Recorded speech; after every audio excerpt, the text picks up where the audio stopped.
All right, shalom, shalom. First off, give all praise, honor, and glory unto Yahweh by Hashem Yahweh Shai, by Hashem Karkadash. Double honors to the apostles and the elders of GMS. Salutes and honors to the elect, all the brothers across the four corners who are enduring in truth and sincerity, all the men and the women who follow. So, as you can see, the title of this lesson, the transgressions of um, smallpox blankets. So, Lord's word is an edifying lesson. A lot of times, we'll talk about, exactly that, the transgressions that, Esau has done unto our people. And I just wanted to just do a little deep dive here on this one in particular, the smallpox blankets. But I'm going to start with the scripture. Ezekiel 9:4 says, "And the Lord said the Lord said unto him, Go through the midst of the city, through the midst of Jerusalem, and set a mark upon the foreheads of the men that sigh and cry for all the abominations that be done in the midst thereof." All right. And that's really what we're talking about, the abominations that have been done to our people are here in America. So let's get into these smallpox blankets, all right? This is edifying. So this is from asm.org. All right. Investigating the smallpox blanket controversy. It says, let me see if I can. Here we go. For Native American tribes, oral storytelling and pictographs were the only ways that knowledge was passed down until the Sequoia created the Cherokee syllabary in the early 19th century. None of the North American tribal languages had written forms, which I double checked that, and they say that there wasn't.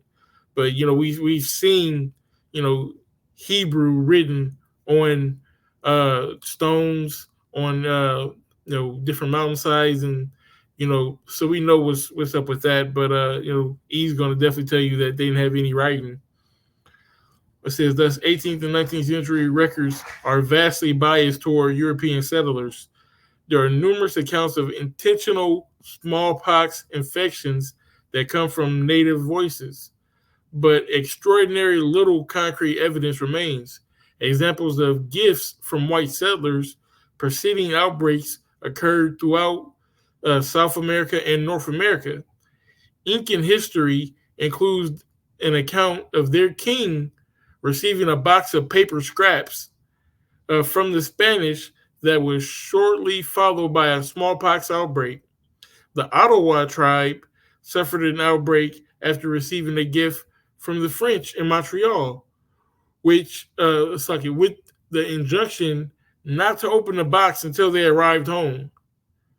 The box contained only other boxes and moldy particles. All right, so this is what he's been engaging in, germ warfare for hundreds of years. This is a war tactic to weaken our people. All right, it says, yet the most infamous records of intentionally spreading smallpox to Native Americans occurred in 1763 at Fort Pitt, present day downtown Pittsburgh. On June 24th, 1763, William Trent, a fur trader commissioned at Fort Pitt, wrote in his journal after a failed negotiation between the British and the Delaware tribe. He stated that they had given their emissaries food, as Trent wrote, out of our regard to them, we gave them 2 blankets and a handkerchief out of the smallpox hospital. I hope it will have the desired effect because Esau don't have no love for us. All right, he never has and he never will. All right, let's get this. So this is Genesis 24, and um, we can actually back it up. Let me see.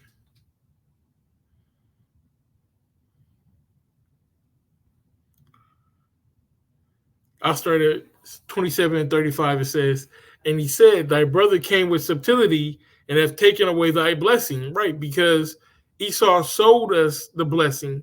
So that's the beginning of his hatred towards us. All right, it says, and he said, it is he not rightly named Jacob? For he hath supplanted me these two times. He took away my birthright, and behold, now he has taken away my blessing. Well, your birthright and the blessing is one and the same. And you sold it to us, all right, for some red meat. And he said, hast thou not reserved the blessing for me? And Isaac answered and said unto Esau, behold, I have made him thy Lord, and all his brethren have I given to him for servants, and with corn and wine, and I have sustained him.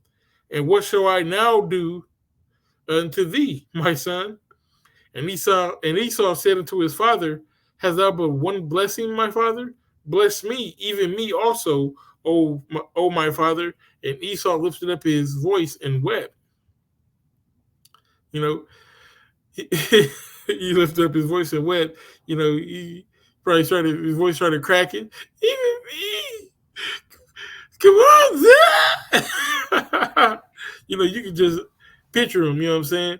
But Isaac, his father, answered and said unto him, behold, the dwelling of thy dwelling shall be the fatness of the earth and of the dew of heaven from above. And by thy sword thou shalt live, and thou shalt serve thy brother, and it shall come to pass when thou shalt have the dominion that thou shalt break his yoke from off thy neck. Right? So this is how it was set up, you know, that the older was going to serve the younger. Okay. He said that he's made him Lord. Where did it say it? I have made him thy Lord. So we are the Lord over Esau. And he has given his brethren, which is Jacob, all right, him for a servant. So Esau eventually will be our servant. All right. But right now, he has the dominion. And as he has the dominion, he's going to execute this hatred. All right, so let's read about this hatred.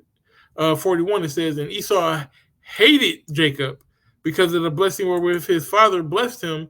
And Esau said in his heart, the days of mourning for my father are at hand. Then I will slay my brother Jacob. He hated him. He had real malice in his heart, and that hatred continues to this very day. Okay, so let's go back to. I think there's some more meat on this bone. Later that year, the Delaware, Shawnee, and Mingo tribes laid siege to Fort Pitt. The fort's commander wrote to his superior officer, Colonel Bouquet, that he feared the disease would overwhelm the fort's inhabitants. After hearing about the outbreak, Bouquet's superior officer, Lord Jeffrey Amherst, sent a suggestion from New York. Could it not be contrived to send the smallpox among those disaffected tribes of Indians? We must, on this occasion, use every stratagem in our power to reduce them, because they couldn't hold us one on one. All right, they had to use these germ warfare tactics. Okay, they had to get a Gatling gun. They had to kill the women and children when the men weren't there. These are the tactics that they had to use to take Gad down. All right, Gad was too mighty for them. Let me see. Con. So this is Revelation chapter 12 and verse 13. It says, and when the dragon saw that he was cast out into the earth, he persecuted the woman which brought forth the man-child. All right, so that dragon is talking about the Roman Empire, and America is the Roman Empire that deadly wound being healed. All right, so it's the Roman Empire reincarnated. All right, and the woman that's being persecuted is the nation of Israel. All right, the 12 the 12 progenitors of the nation of Israel, right? The 12 different tribes. So us being persecuted, this is just a shining example of them saying that they need to use every strategy that they can to reduce them. And this is one of the this is what I want to end it on. This is Bouquet responded, "I will try to inoculate them, all right, with some blankets that may fall in their hands and take care not to get the disease myself." It says it is important to understand that before Jenner's safer practice of the V word, all right, the term inoculation specifically meant deliberate infection, which that's what that vax is. It's a deliberate infection. They're giving you whatever you're trying to escape from being, exposed to. You're exposing yourself to it. Well, it's a weakened form of the virus. No. I mean, even in the world, I didn't like flu shots. I believe I got one flu shot ever in my life.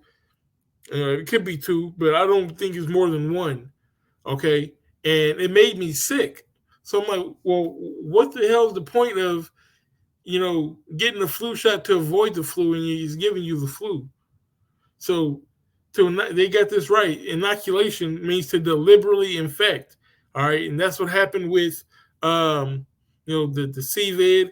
And that's what's possibly going to happen with, this Mpox. So, we're going to, follow that as it develops. All right, back in the story, it says, while this method was the main way of producing mass immunity, it was also known to be just as likely to start an epidemic as to end one. The timing of an outbreak of the virus that struck the Ohio Valley later that year and lasted well into 1764 coincides very closely with the distribution of infected articles from Fort Pitt. All right, so they deliberately did it. All right, so we'll end with this precept here. This is Lamentations 4:19. It says, "Our persecutors are swifter than the eagles of the heaven. They pursued us upon the mountains. They laid us. It's like they laid wait for us in the wilderness." So everywhere we turn, we're at these people's mercies. Back in the day, we were at their mercy. Today, we're in their mercy. All right, it says that they laid wait for us. They set a trap, and that's pretty much what they did here with Gad. They believe. Matter of fact, let me get one more scripture.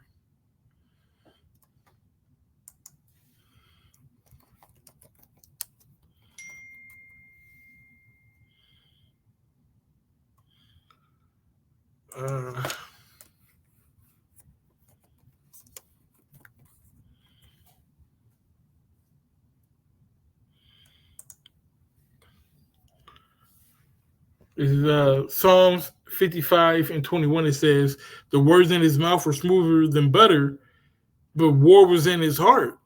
All right, that's what happened with your boy, the fur trader. There was a negotiation. There was a failed negotiation. All right, between the British and the Delaware tribe.